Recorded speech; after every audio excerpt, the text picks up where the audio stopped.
Hey y'all, it's August the 21st, 2017.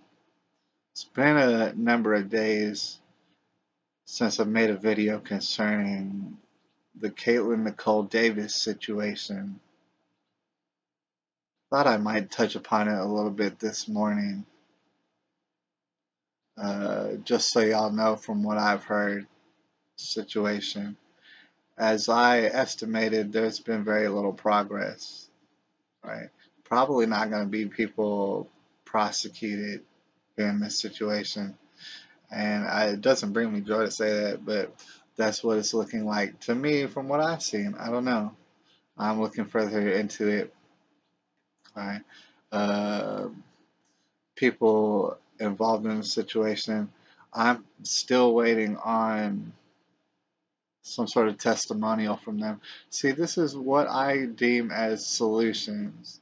People are involved. I want to hear their testimonial. Many times we don't. Right? And so people they start to get the wrong ideas about people, and it's just a lot of confusion. Right? But we're not really hearing from these people so much. They're laying low. They're still on the internet, so and you can find like little sneaky ways that they're on the internet, but they're laying low for the most part. I haven't seen anybody come out with more videos to include Matthew Reed Davis, who you would assume would be into that. He would be into talking about this and coming to some solutions. I haven't really heard from Matthew Reed Davis either.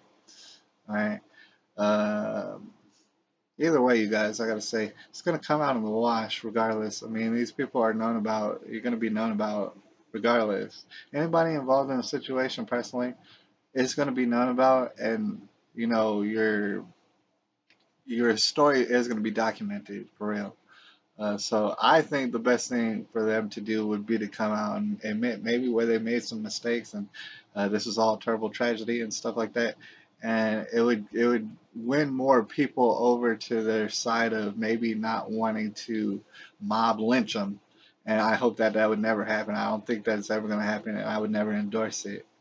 The thing is, if people would come to know your side of the story. Maybe you did make some mistakes and stuff like that, but they would know your side of the story a little bit better. They would feel more comfortable with y'all. That's yet to be done, right?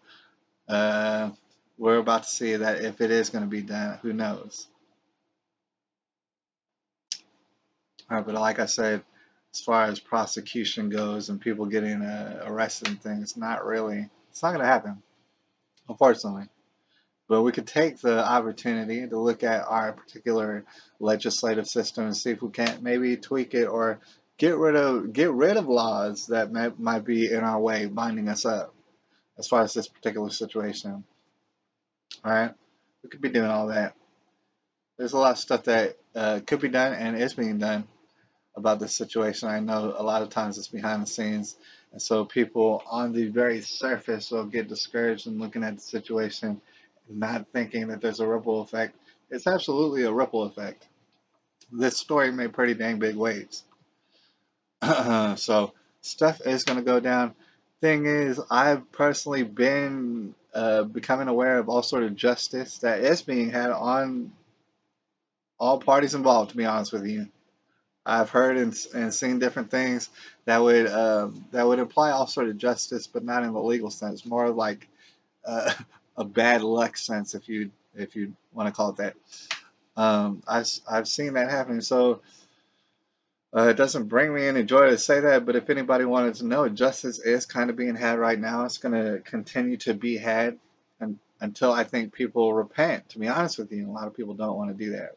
A lot of people don't want to do that, but I think maybe we should leave it at that right now and leave it right there. Put that off to the side. What I think is more important, and I brought it up before, and I'm probably going to bring it up a whole bunch. I'm going to go ahead and reiterate right now is,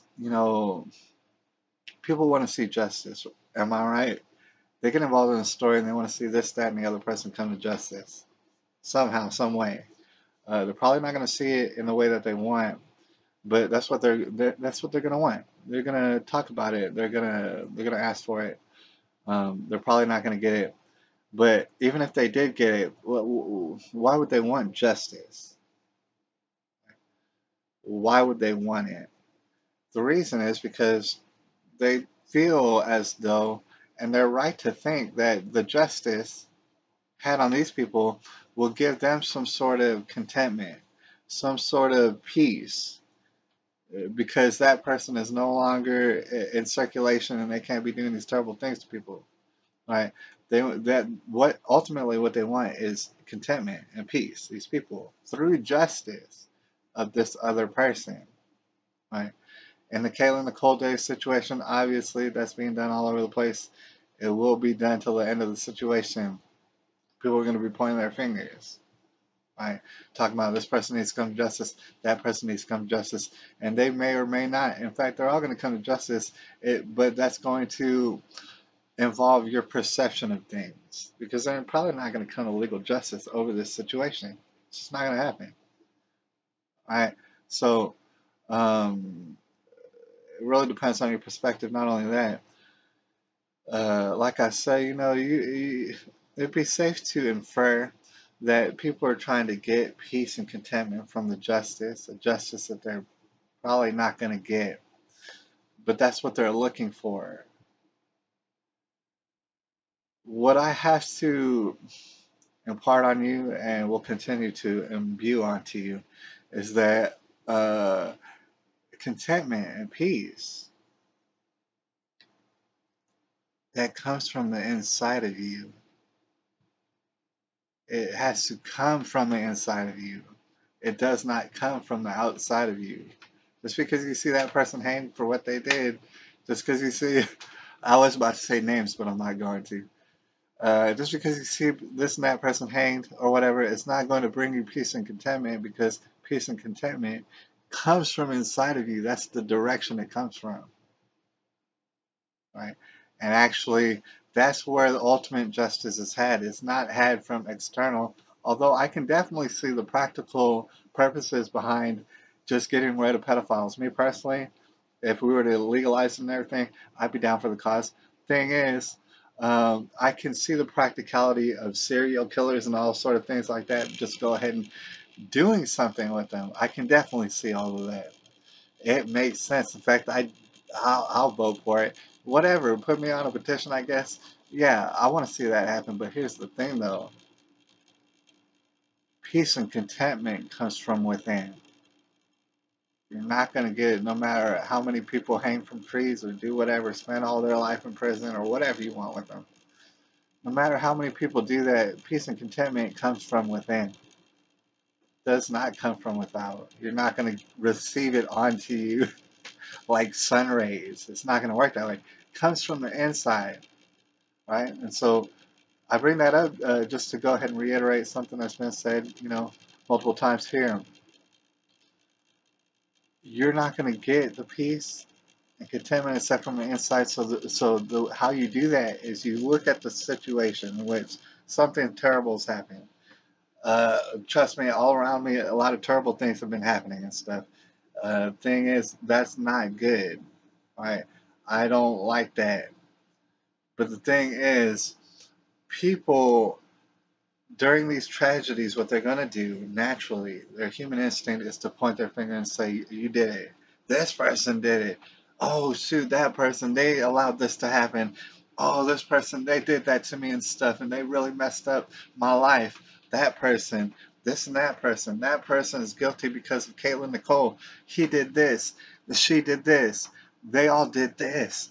These people need to pay. These people need to come to judgment. They need to come to justice." It's not going to bring you contentment. What does bring you contentment and peace is when you look at yourself and you admit to yourself, how did you participate? In what facet did you participate? You yourself, me. It's like I'm asking me when I'm alone and all like just looking at the wall in my place. I'm asking myself, it's like, what did I do? How am I guilty in this particular situation? In my life, what is it that I do that's very similar to what these people done?